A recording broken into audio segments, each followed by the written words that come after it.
Merhabalar kıymetli izleyicilerim ve takipçilerim. Binnur'un Mutfağı kanalıma ve mutfağıma hoş geldiniz. Bugün sizler için harika bir salatalık turşusu hazırladım. Şu anda çiçeği burnunda körpecik salatalıklar pazarlarda yerini aldı. Tabii ki bu çiçeği burnunda salatalıklarla turşu yapmamak olmaz. Sizler için tam ölçülü, tam kıvamında salatalık turşusu tarifi paylaşacağım. Turşularınızı bu tarifle yaptığınız zaman salatalıklarınızda hiçbir erime olmayacak, kütür kütür tüketebileceksiniz. Tarifime başlamadan önce kimin nereden izlediğini bana yorumlardan yazarsanız değerli takipçilerimin nereden izlediğini öğrenmiş olurum. Sizleri daha fazla bekletmeden kütür kütür salatalık turşusunun tarifine geçiyorum. Bu tarifimde 3 kilo salatalık kullandım. Uç kısımlarındaki çiçekli bölümlerini yıkamadan önce alıyorum. Bu kısımlar salatalıkları yıkarken üzerine yapışıyor, ayırması daha zor oluyor. Bu pratik yöntemle yaptığınız zaman sizlere daha kolaylık sağlayacak. Tarifimi buraya kadar izlediyseniz ve hala kanalıma abone değilseniz, abone olup beğeni ve yorumlarınızla beni desteklerseniz çok sevinirim. Beğeni ve yorumlarınız benim için gerçekten çok kıymetli. Salatalıkların hepsinin çiçeklerini temizledim. Bütün salatalıkları bol suyla yıkıyorum. Yıkamış olduğum salatalıkların uç kısmını ve baş kısmını kesiyorum. Bu turşuyu yaparken salatalıklarda delme işlemi yapmayacağız. İki tarafını da kestiğimiz için suyu buradan içeri girecek. Böylelikle turşumuz lezzetlenecek. Turşuyu ben 2 litrelik kavanozlara yaptım. Tarifimdeki ölçüleri de 2 litrelik kavanozlar için vereceğim. Kullanmış olduğum bütün malzemeleri videomun altındaki açıklama kısmında ölçüleriyle birlikte paylaşıyor olacağım. İsterseniz oradan da bakıp faydalanabilirsiniz. Kesme işlemini bitirdikten sonra salatalıkları kenara alıyorum. Bu tarifimde 3 baş sarımsak kullandım. Sarımsakların büyük olan kısımlarını küçük küçük doğruyorum. Küçük olan sarımsakları hiçbir bölme işlemi yapmadan direkt kullanacağım. Bu şekilde yaptığınız zaman sarımsakların kokusu turşunuza geçecek ve daha lezzetli olacak. Hazırlamış olduğum sarımsakları da kenara alıyorum. 2 litrelik kavanozumuzu alıyoruz. Taban kısmına biraz sarımsaktan koyuyorum. Daha sonra 2 adet cin biberinden ekliyorum. Bu cin biberler yazın kurutmuş olduğum biberler. Eğer sizler tazesini bulabiliyorsanız tazesiyle de yapabilirsiniz. Ben taze cin biberi bulamadığım için kuruyla yapmayı tercih ettim. Her 2 litrelik kavanoz için 5 adet cin biberi kullanıyorum. 2 adetini taban kısmına koyuyorum. Salatalıkları kavanozun yarı kısmına kadar doldurduktan sonra tekrar biraz daha sarımsak ekliyorum. 1 adet cin biberini de ekledikten sonra kavanozun üst kısmını salatalıklarla dolduruyorum.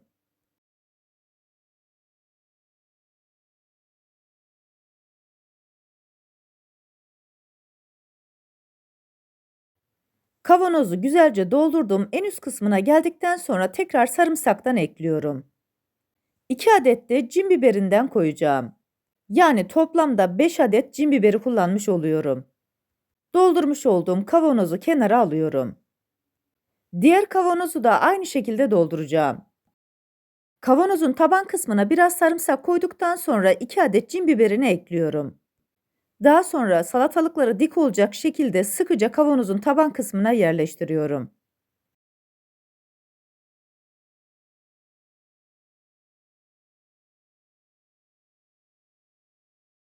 Kavanozun yarısına kadar sıkı bir şekilde salatalıkları dizdim. Tekrar biraz daha sarımsak koyuyorum, bir adet de cin biberinden ekliyorum. Üst kısmını tekrar salatalıklarla dolduruyorum.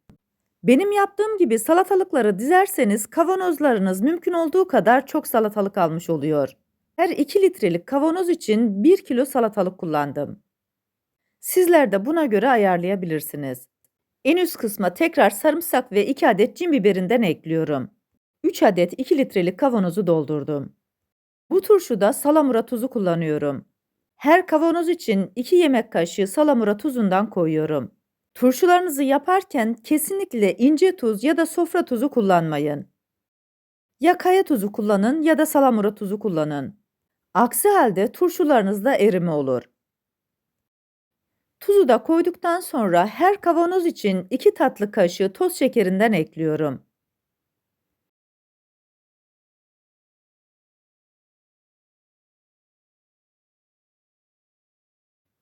Daha sonra her kavanoz için 2 çay kaşığı limon tuzu kullanıyorum.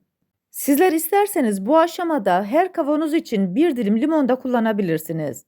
Bu tamamen sizin damak zevkinize kalmış. İster limon tuzu kullanın, ister limon kullanın hiç fark etmez. Her ikisi de lezzetli oluyor. Her kavanoz için 2 çay bardağı üzüm sirkesi koyuyorum. Arzu ederseniz elma sirkesi de kullanabilirsiniz. Her iki sirke çeşidi de turşunuzu tatlandıracak. Bu arada tarifimi buraya kadar izleyip beğendiyseniz, sosyal medya hesaplarınızdan arkadaşlarınızla paylaşarak bana destek olursanız çok sevinirim. Ayrıca kanalımda birbirinden güzel diğer tariflerim var. Onlara da göz atmayı sakın unutmayın.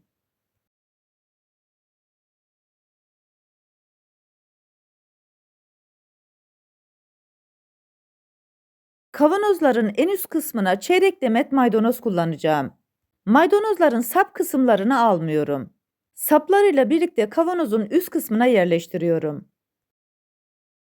Bu maydanozlarla da turşunuzun lezzetine lezzet katmış olacaksınız. Turşuların suyunu arıtıcı suyu kullanıyorum. Sizler ister arıtıcı suyunu kullanın, isterseniz hazır su kullanın. Kesinlikle çeşme suyu kullanmayın. Çeşme suyu kireçli olduğu için turşunuzda kolaylıkla bozulmaya sebep olabilir. Arıtıcı suyunu kavanozların ince kısmına gelecek şekilde koyuyorum.